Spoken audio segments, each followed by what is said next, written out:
I say Amenzi.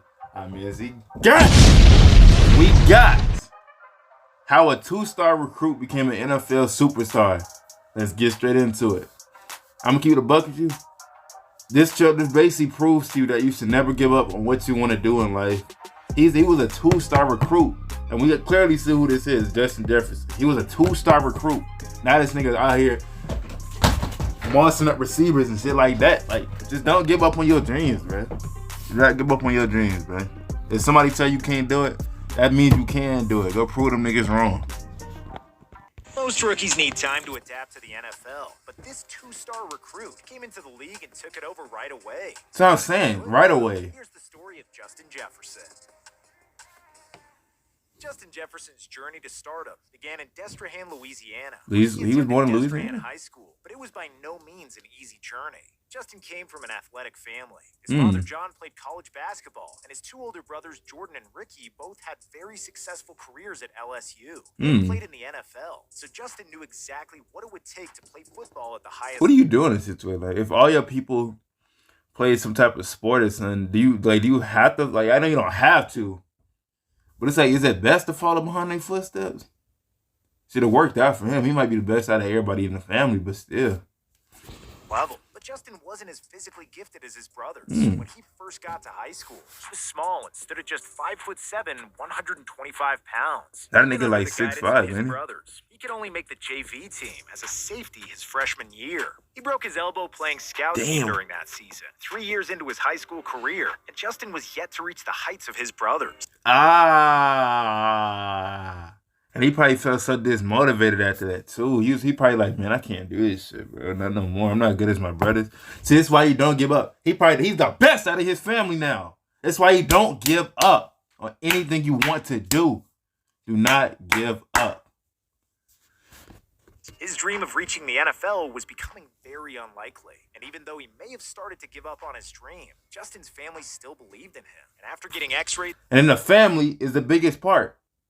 Sometimes it's hard to do something if your family don't believe you, like, because it makes you just feel like, damn, I really shouldn't be doing this. But no, nigga, if you want to do it, go do it.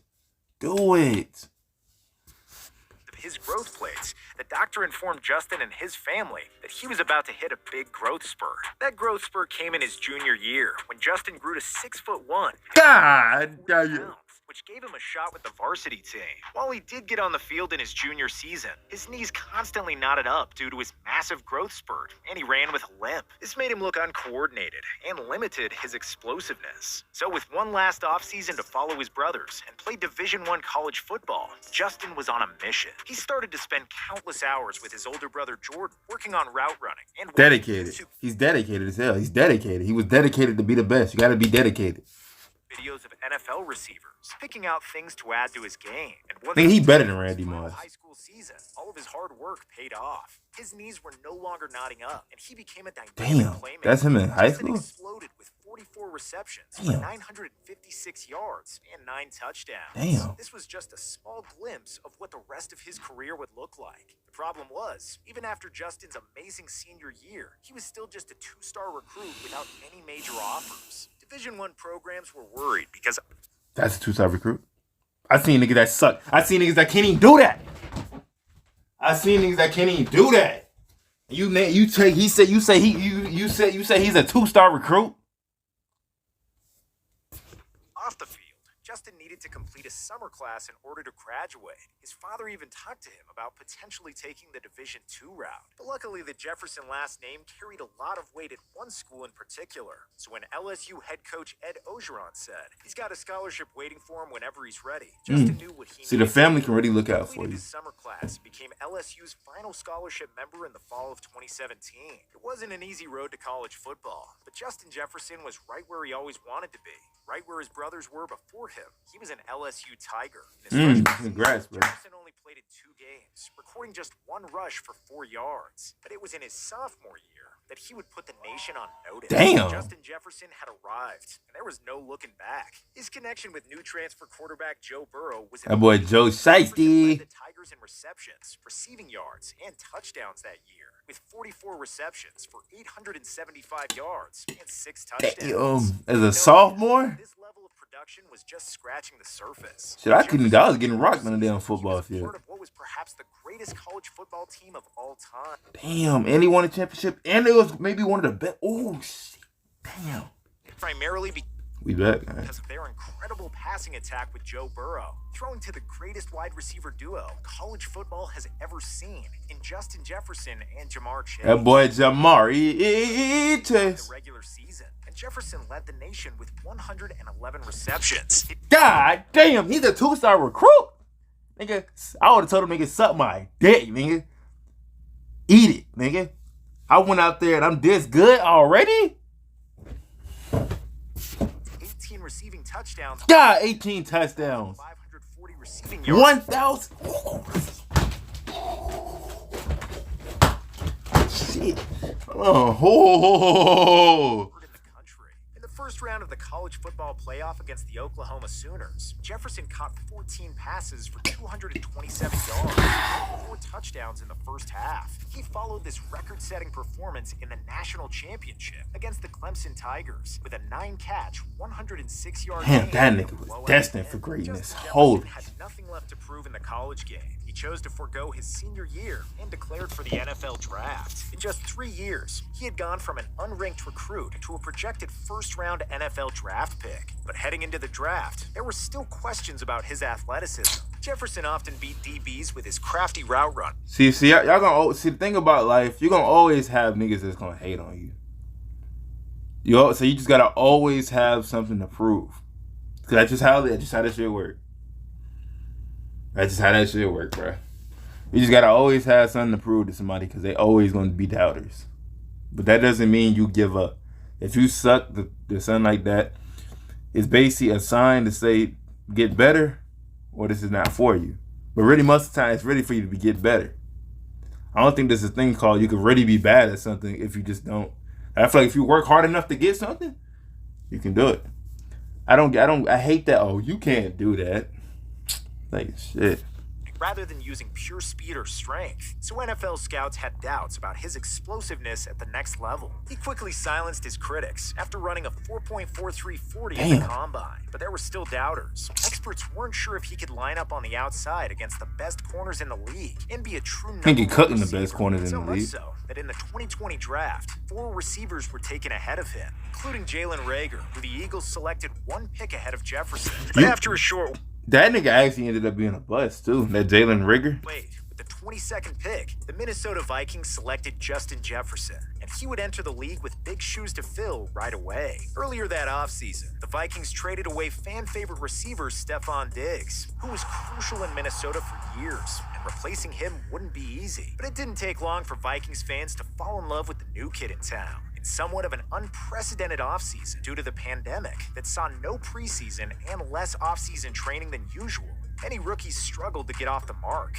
Jefferson was no exception, and he didn't get his first start until week 3 against the Tennessee Titans. When the opportunity came, he picked up right where he left off in college. In just the first start of his NFL career, Justin Jefferson caught 7 passes for 175 yards. In your first game? This was also when the world was introduced to the celebration he's made so famous, the gritty. The gritty?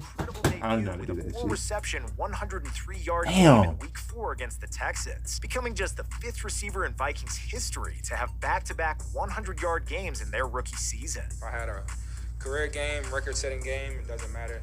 If we don't come out the W, then it's pointless. After 4 weeks and 2 starts, Justin Jefferson had put himself among the best pass catchers in the league. He showed no signs of slowing down. After a Week 6 explosion against the Atlanta Falcons, Jefferson put up 166 yards and 2 touchdowns. I didn't even know he was that good. Making the rookie receiving record a realistic goal. In Week 13 against the Jaguars, 121 yards and a touchdown saw him break the 1,000-yard receiving mark. It took him just 12 games to reach the milestone, making him the fastest player in NFL history to reach reach 1,000 yards. Justin Jefferson's silky route running, combined with his incredible ability to get to the point of the catch, made him almost unstoppable to cover one-on-one. After Justin's Week 15 game against the Chicago Bears, where he hauled in 8 receptions for 104 yards, he broke Randy Moss's Vikings rookie record for receptions. And in the final game of the season, I told you better than Detroit, Randy. he had 9 receptions for 133 yards to set a new NFL rookie record for receiving yards. Jefferson finished the year with 88 receptions for 1,400 yards as a and 7 rookie. touchdowns. 7 Selected to the touchdowns as a and was a rookie. second-team All-Pro.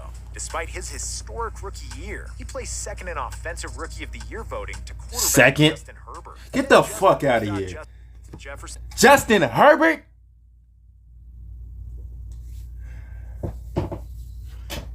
It's that white on black shit.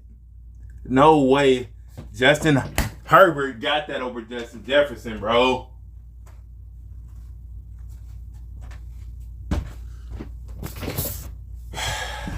Such a racist world we live in. And it hit his ceiling. He came into his second year looking better than ever. A full offseason and an added year of experience in the league took Jefferson to the next level. Even though teams had an entire year's worth of his film, they had no answer on how to stop him. He was now a true wide receiver. Yeah, you have to show the and was Seahawks being now. game planned for as such. Chill out, it didn't bro. matter. Jefferson would always take Seahawks win the games Super Bowl and next year. single-handedly keep the Vikings in games with his playmaking ability.